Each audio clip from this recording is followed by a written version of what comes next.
পলিটেকনিকের তোমাদের যে গুরুত্বপূর্ণ আপডেট, পলিটেকনিকের চলে এসেছে মেরিট লিস্টের ডেট এবং এই মেরিট লিস্টের ডেট অনুযায়ী তোমরা কবে যে প্রসেসগুলো কমপ্লিট করবে, এই মেরিট লিস্ট বেরোনোর পরে তোমাদের কি কি করতে হবে, এই সমস্ত কিছু কিন্তু কথা বলবো আজকের এই ভিডিওতে। প্রথম থেকে শেষ পর্যন্ত দেখো, তোমাদের জন্য ইনফরমেটিভ হতে চলেছে, কারণ জেক্সপো এবং ভোকলেট সমস্ত ছাত্রছাত্রীদের জন্য ইম্পর্টেন্ট পার্ট, কারণ রেজাল্ট বেরোনোর পর আর কোনো নোটিশ দেয়নি। কবে কি হবে বা তোমাদের জন্য কোনটা বেস্ট হবে সেটাই কিন্তু জানাবো। প্রথম থেকে শেষ পর্যন্ত দেখো, চ্যানেলে প্রথম আসলে সাবস্ক্রাইব করে নিও। আর একটা বিষয়, তোমরা যারা ভিডিওটা দেখছো কমেন্টের ওখানে হাইপ বাটনটা অবশ্যই ক্লিক করে দেবে।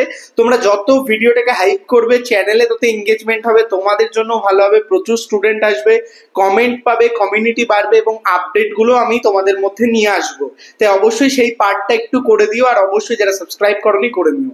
আর একটা বিষয় তোমাদের জানিয়ে রাখি, পলিটেকনিকের সব থেকে বড় কমিউনিটি আমার রয়েছে টেলিগ্রামে, ওখানে জয়েন করে যে ওখানে 2018-19 সাল থেকে সমস্ত পলিটেকনিক স্টুডেন্টরা আছে, যেখান থেকে তুমি প্রচুর গাইডেন্স পাবে।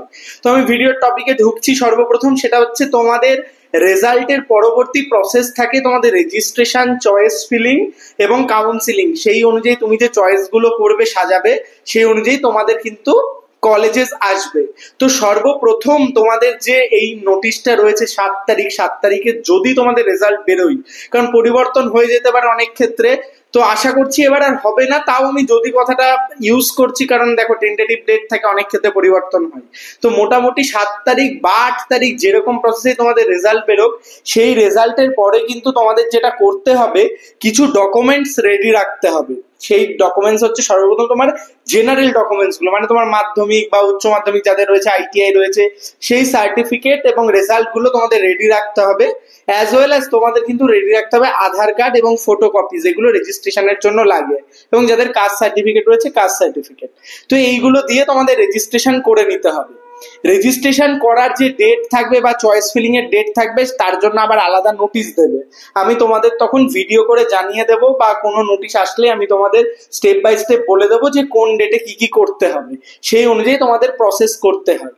আর তারপরে কিন্তু তোমাদের চয়েস ফিলিং এর পরে 3টে স্পেশাল ডকুমেন্টস লাগে, domicile certificate, anti ragging affidavit এবং মেডিকেল ফিটনেস।